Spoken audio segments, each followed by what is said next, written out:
Hey y'all, this is Steve, Hobo with Wood. In this video, I'm going to address a question that came across Facebook in the Hobo with Wood group about Lichtenberg burning with your laser. If you like that look, hang around.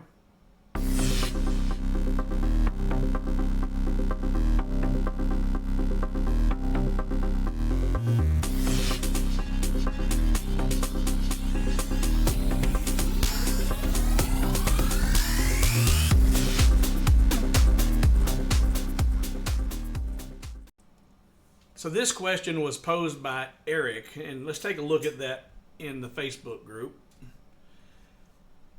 Eric, says he's from wintry South Africa at this time. Says, how do I do Lichtenberg burning with my laser on photo frames?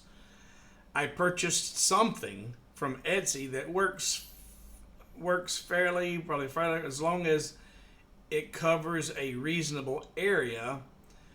When I narrow or stretch it, it becomes distorted and takes hours to burn.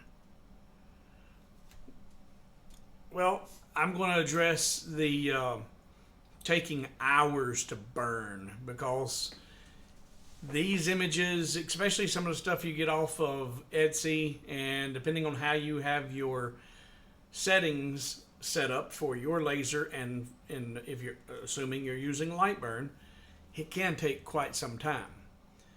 So I'm going to address how to cut your engrave time in half easily, and then also look at where he said he's doing these on photo frames. So I'm guessing at best he might have maybe an inch or a little over parameter that he's wanting to get this look to. And with such a small area, I can see where he says it whenever he stretches it or does what it becomes distorted, and it doesn't create the image that he's looking for whenever he starts stretching it to fit his image. So I'll look at those problems and headaches as well. And if you've never seen a fractal burn, which is Lichtenberg, in fact, let's take a look at what Wikipedia has to say about Lichtenberg images. So if we jump over here to Google, a fractal burning or Lichtenberg burning or wood fracking refers to a technique where a Lichtenberg figure is burnt into wood using high voltage electricity.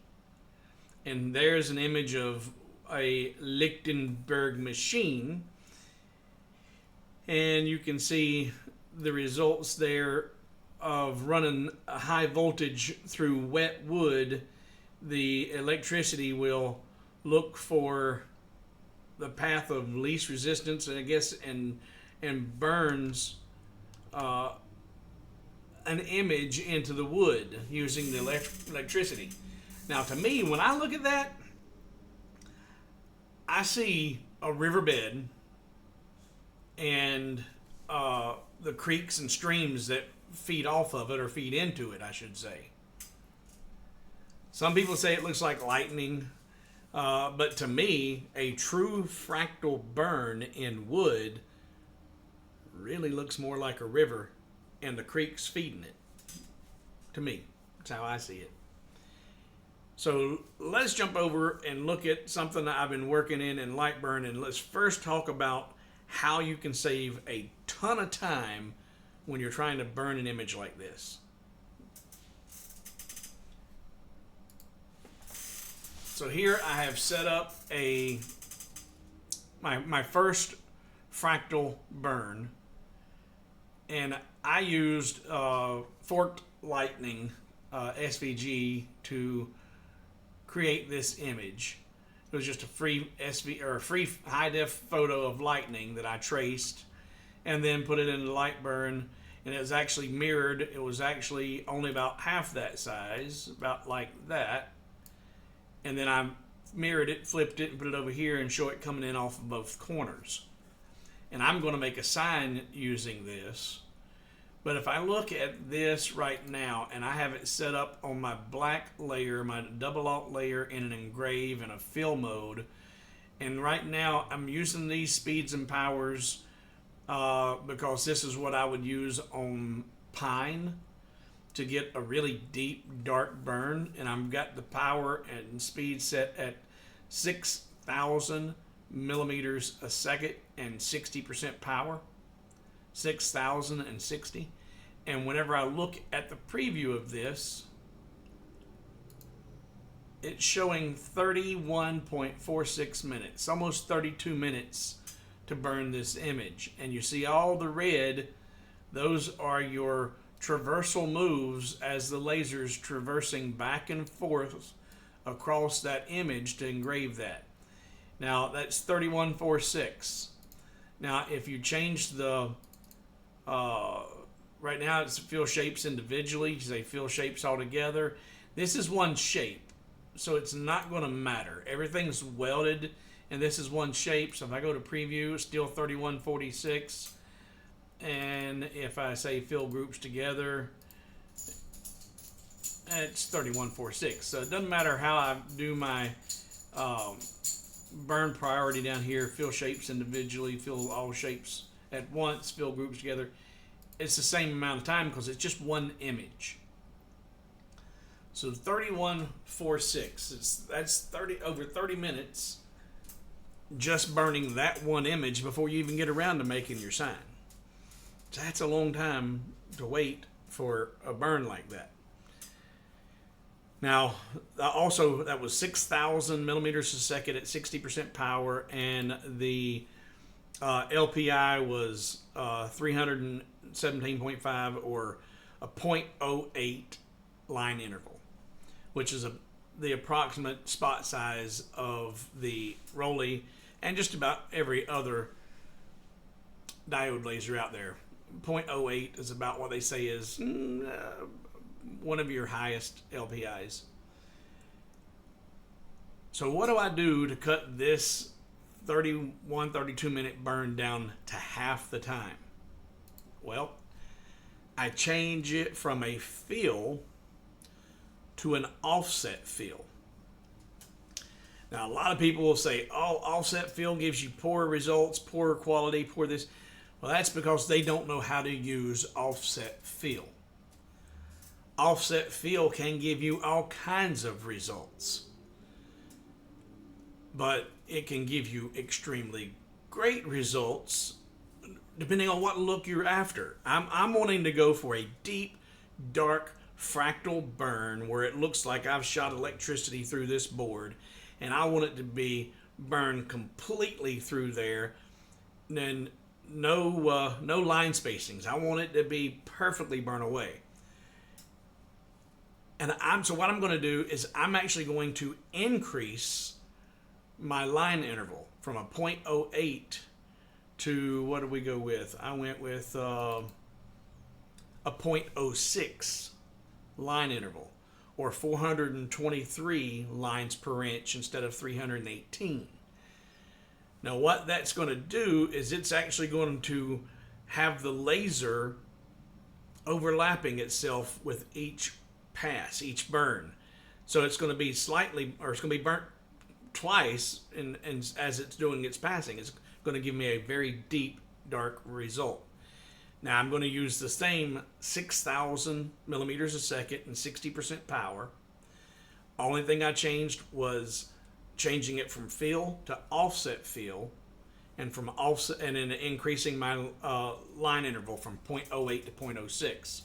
So if we jump over to Lightburn and look, here the black layer is 6,060.08, but I've changed, coming out here to my blue layer, it's done in an offset fill, still 6,060% power, but I increased my line interval to 0.06.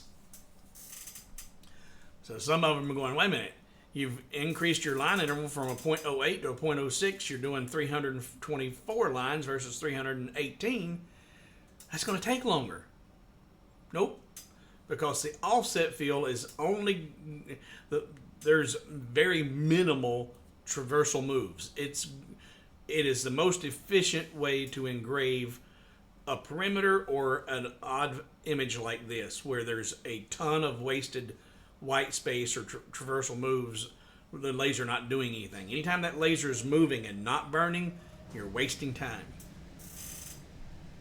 So here, this is my blue layer. So if I take that same image, and I remember, in fact, reminder, 31.46 on the regular fill, 31.46. I'm going to put it in my blue layer with the offset fill and do a preview, generating the offset fills, and now it just cut it to 1643.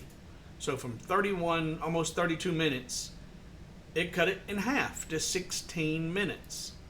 And you see the traversal moves are still there, but it's not completely solid red like it was with the other.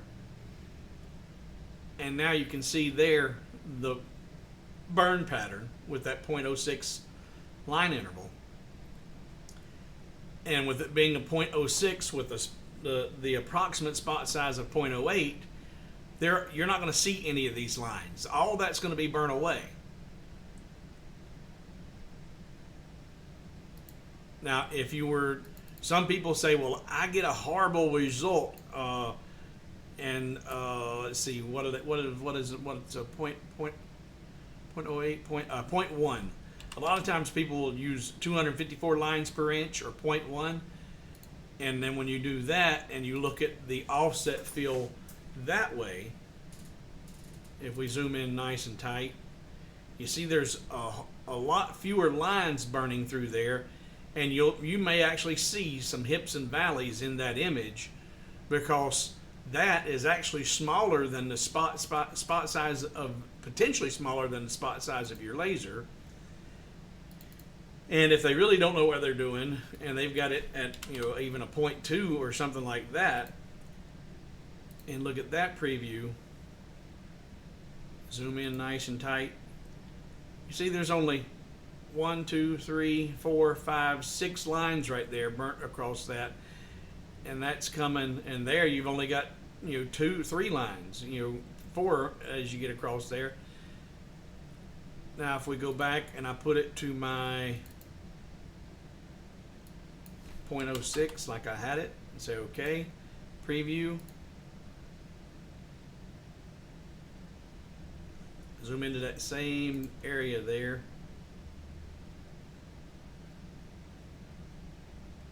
See, so many more lines.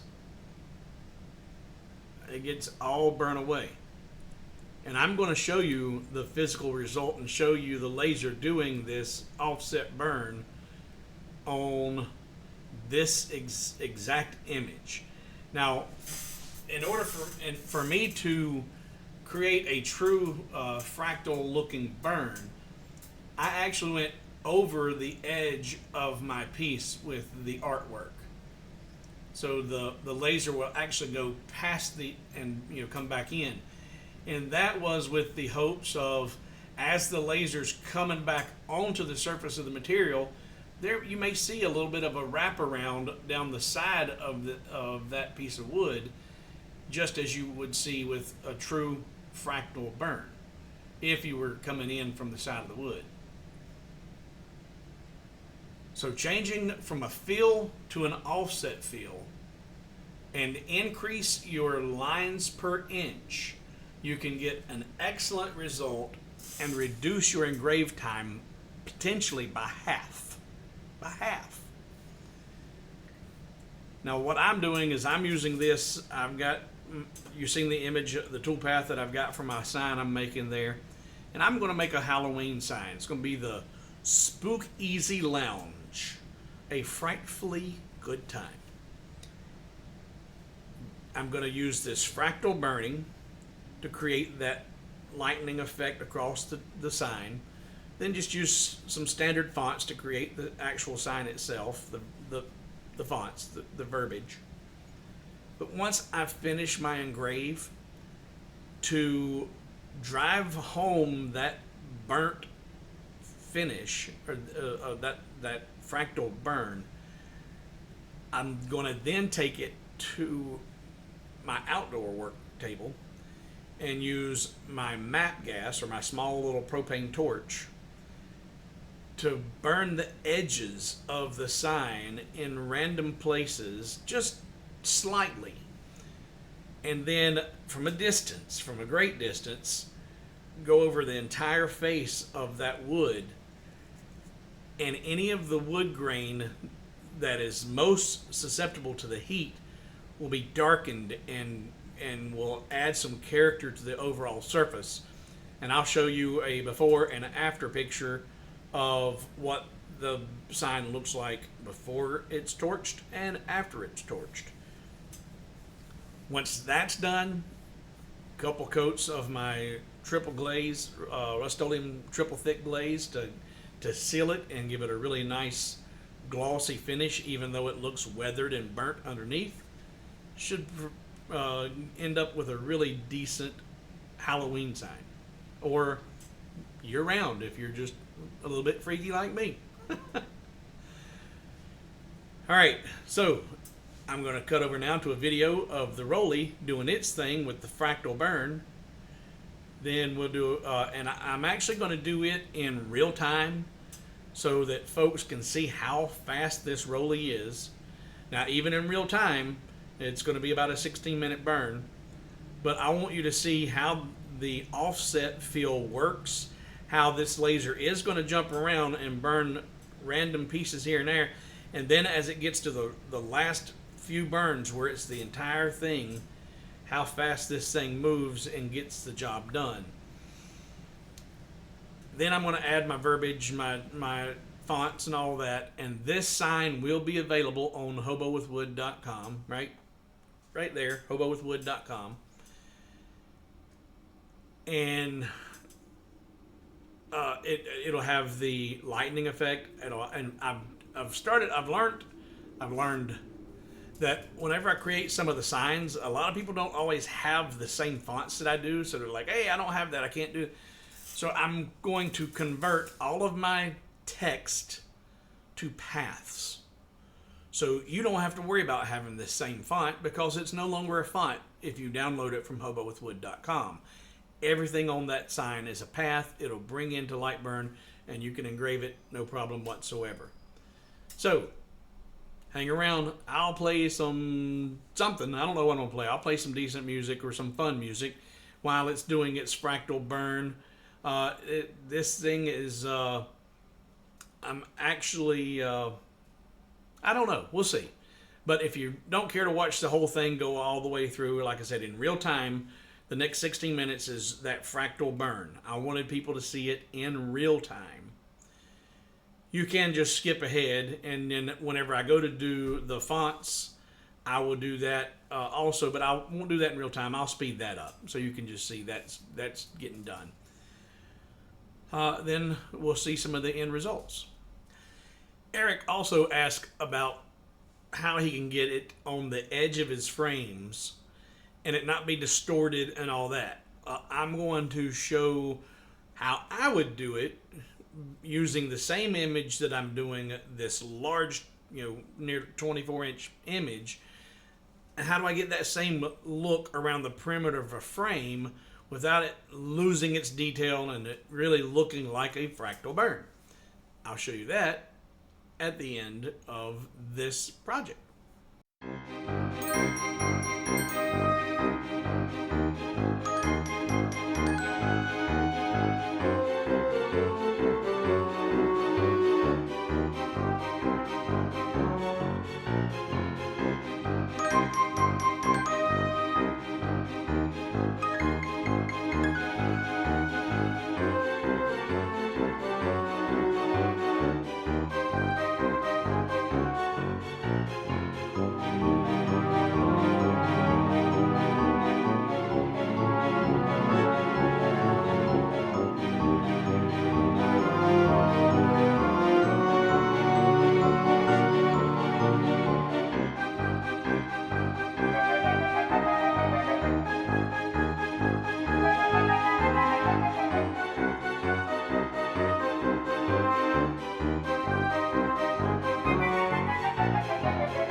Okay, so that job is finished. I have heat treated it and I've got it in the paint booth. I'm actually on my third coat of triple thick glaze, Rust-Oleum's triple thick glaze. Just want to show you what it started out as. And it's just, I think it's just cheap pine wood craft sign blank that I got at the dollar store. I already had the little string on it and the nice template all cut out. I say it was dollar store from the Dollar Tree, but I think it was in their $5 bin. So $5 craft sign, and that's what it started out. And what I want you to see here is how white it all is. You can see a little bit of the grain, but there's not a lot of variations going on. You see the tan grain and the white wood, and that's about it. And once you see the end result from doing the heat treating, and I'll do a side by side so you can see really the big difference. But while this is finishing, I wanted to touch base on Eric's other problem where he was trying to get this fractal burn on the edges of his frames and it not be distorted. And I could see where that could be a problem depending on how big the image is you're starting with. And because you're trying to get all those little veins and all the little, bends and breaks and turns and if you shrink it too much, it can be a challenge. So I'm going to grab my frame, my best dog ever frame, and we're going to add a fractal burn to it. I think it's best dog ever. We'll see. We'll grab a frame and actually add this fractal type imaging to the perimeter frame and see what all is involved. So this is what I've started with, and this is how I ended up engraving it. The Spook Easy Lounge, a frightfully good time. And this will be the edited version where I've got it trimmed up and cleaned, and I'll have that on hobowithwood.com. So let's see here. In fact, let's go ahead and let's bring in a frame. I don't need this anymore. Don't need that anymore. Get rid of that for now. Now I'm going to import a frame. Let's see. Desktop, e-commerce frames. Let's do actually we won't do the dog frame. We'll do the floating frame. Open.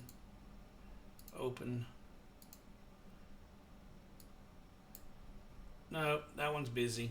Got to delete that. Import. Best dog over frame. Yeah, we can work with that one. And let's rotate it. And actually set this over here. So if I wanted to change all these dog images to a fractal burn, let's select all of that and delete it. Now I want to put a fractal burn around the perimeter of this frame. I can take this image, I'm going to say Control D, duplicate it, rotate it, bring it up here. And what I'm going to look at, what I like about fractal burns, I like when it comes in from one point and then spreads across the image. So I'm going to rotate this just slightly.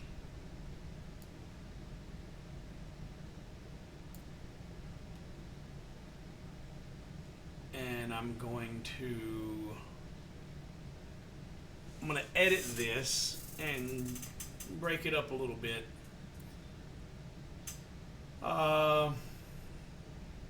That's all fine and dandy. That's okay. I want to bring it up some where it overlaps. There we go. And I have it running off the edge a little bit there. But I'm going to break this apart. So I'm going to draw a rectangle right about there.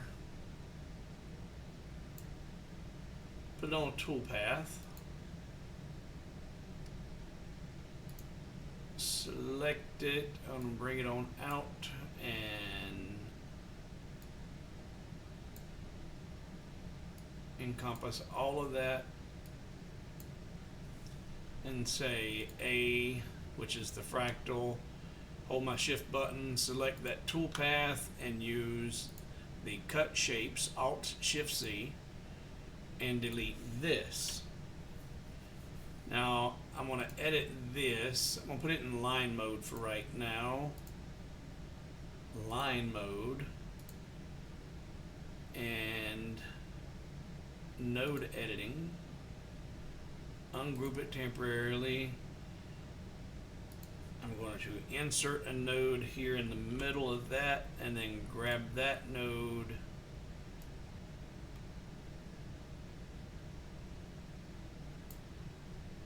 and just have it stretch out to a point.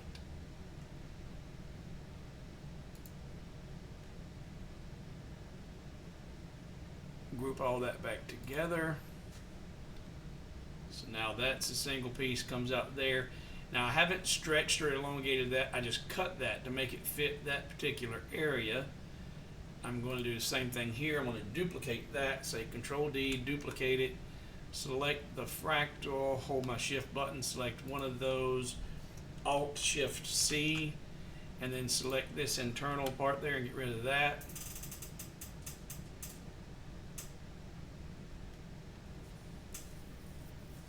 And then, say I want some more. All right, well I'll grab this again, Control D, duplicate it. And I want a little bit across the top up here. Well, what do I want out of that? Let's see.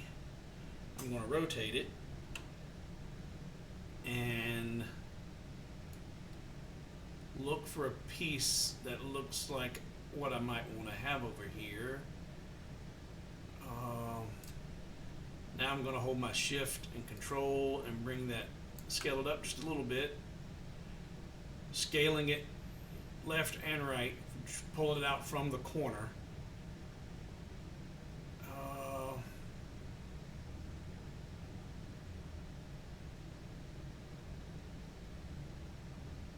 Kind of liking that right there.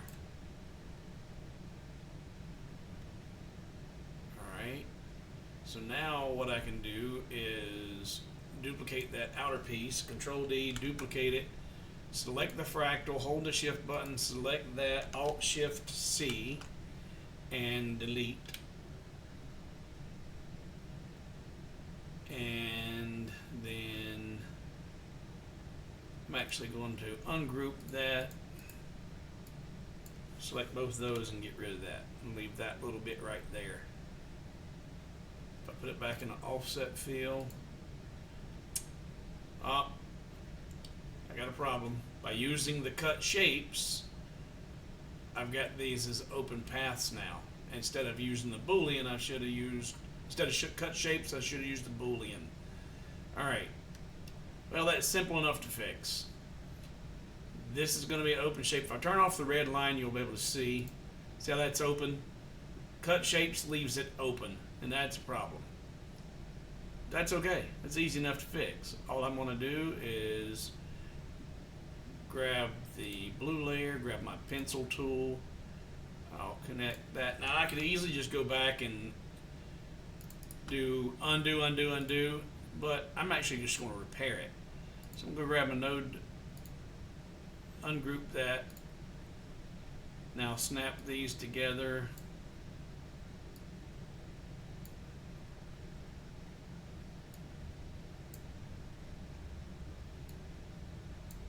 Come on.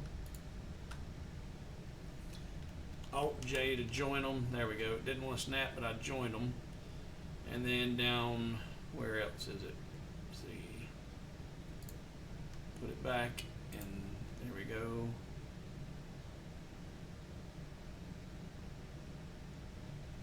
Here. pencil tool. There we go, and that fixed that. So that one's fixed. Now this one, pencil tool.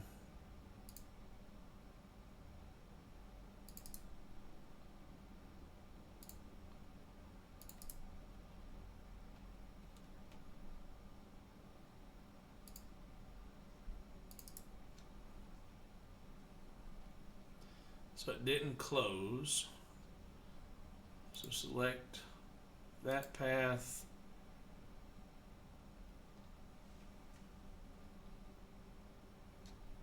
Nodes, Alt J, join those. Hold my shift button, select that one, Alt J, join those, and now that closed that. Turn that back on the red. There we go. So now I just added that fractal to that. Now, where I messed up is I used cut shapes. If I wanted to clean this up right here, what I did earlier was did cut shapes, but I should have done the Boolean tools. So I'm going to duplicate that, Control D, duplicate that, hold my shift button and select the fractal, Alt B, not Alt B, Control B, undo that. Control B, and now look for the result that I want. I don't want that. That's what I want. So I'll say okay. I should have done intersection earlier. Excuse me, the paint fumes are getting to me in here. Should have cracked a window. Alright. So now that keeps it from getting distorted and messed up, and I grabbed just a little piece of that, and that added a little accent over there. The problem with these things is if you, let's see, Control D, duplicate it, rotate it. In fact, I'm going to mirror this one. And say I want to put a little bit down here in this bottom corner down here. And let's rotate it a wee bit.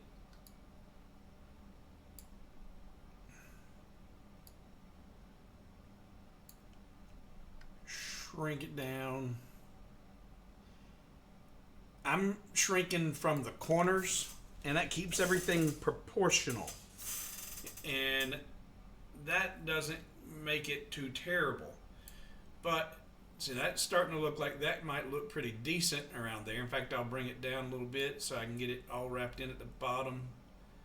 Yeah, like that. But if I were to stretch this out from the side, well, now it starts losing its proportion. It gets fatter in one direction only, and that can change the look of that completely. So if you're going to stretch it from off or from the corners, and then cut it to fit as you need it. So here I will take this and group them. Control D to duplicate them. Now I will hold my shift button and select that fractal. Control B and intersection. Yep, intersection. And say OK. So now I've got, in fact, I don't like that little piece right there, so I can ungroup that one temporarily and grab just that and delete it. Group that back together. And here I might, oh, see, I like that little piece right there. I don't like that, so I can delete that. And in fact, we'll get rid of both of those. Have that running like that.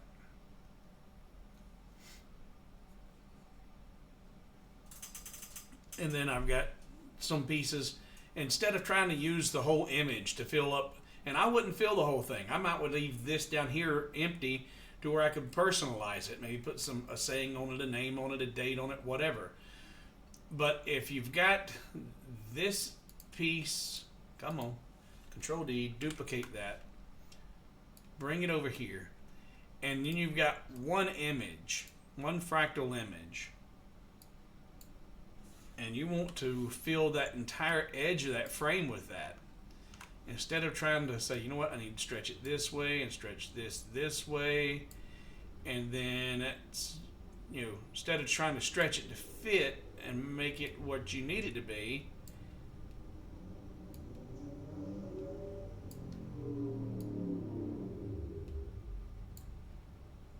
use only, because that doesn't look, you know, and we'll go ahead and duplicate that. Control D, duplicate it, hold shift, select the fractal, and now Control B and in intersection. Yep, and OK.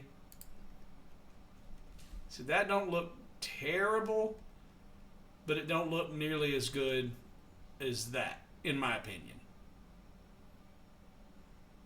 In my opinion. That one looks more like maybe marbling than it does a fractal. That one with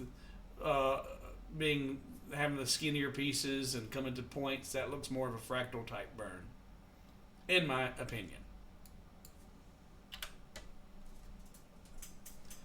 And the paint fumes are really getting to me. My eyes are watering. Probably should crack a window and turn the fan on. But I kind of like it too. Okay, so I'm going to go grab this out of the paint booth and bring it to you and show you the final piece. Don't go anywhere. Okay, so a reminder, this is what she started out as. And like I say, you can see it doesn't have a lot of character to the wood. You can see the tan grains running with the white wood, but not a lot of variations. But this was the beginning piece. And now, drum roll please.